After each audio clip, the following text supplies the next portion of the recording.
Hello and welcome. Today I will be presenting our physics project about Newton's second law of motion and its correlation to rolling friction.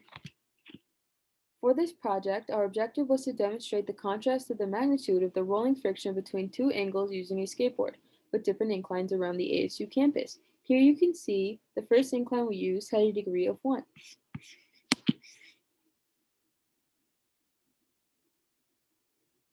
Using this recording, we then used the video analysis tool to analyze each video for position and velocity.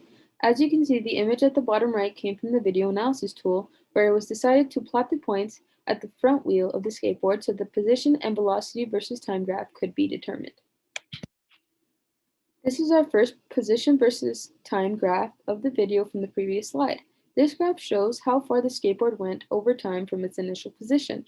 As it can be seen, the skateboard is moving in a positive direction with rolling friction.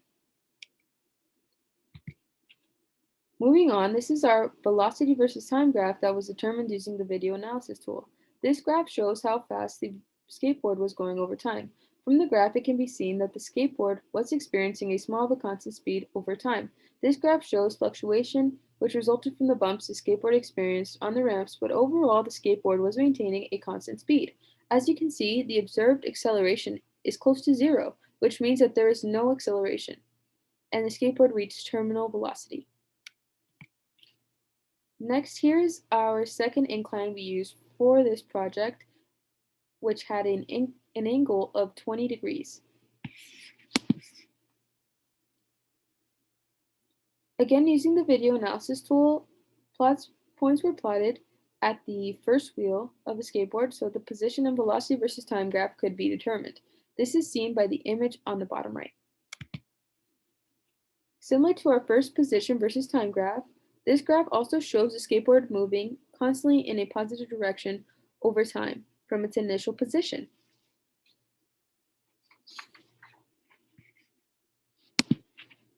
Likewise, the same trend can be seen for the velocity versus time graph to the first graph that was shown.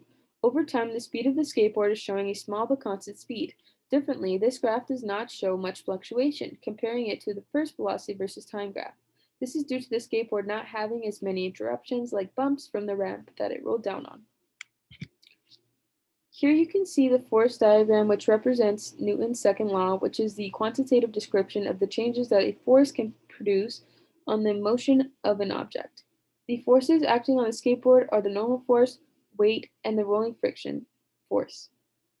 In the x direction, the weight force added to the rolling friction force is equal to 0. In place of the weight in the x direction, we substitute it with mg sin theta. For the rolling friction, it is replaced with a negative f because it goes in the opposite direction of the skateboard. F is the variable we need to solve for. Thus, we get the equation f minus mg sin theta.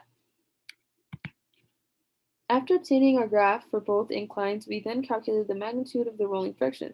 The equations used to calculate the magnitude of the rolling friction was as follows. Fx equals negative mg sin theta, where m was the mass, g the universal gravitational constant, and theta the angle of the incline. The mass of the skateboard was 2 kilograms, the universal gravitational constant was 9.8 meters per second squared, and the angle of incline 1 was 1 degree, while the incline of angle 2 was 20 degrees. The rolling friction of the 1 degree incline was calculated to be 0.35 newtons. The rolling friction of the 20 degree incline was calculated to be 6.70 newtons.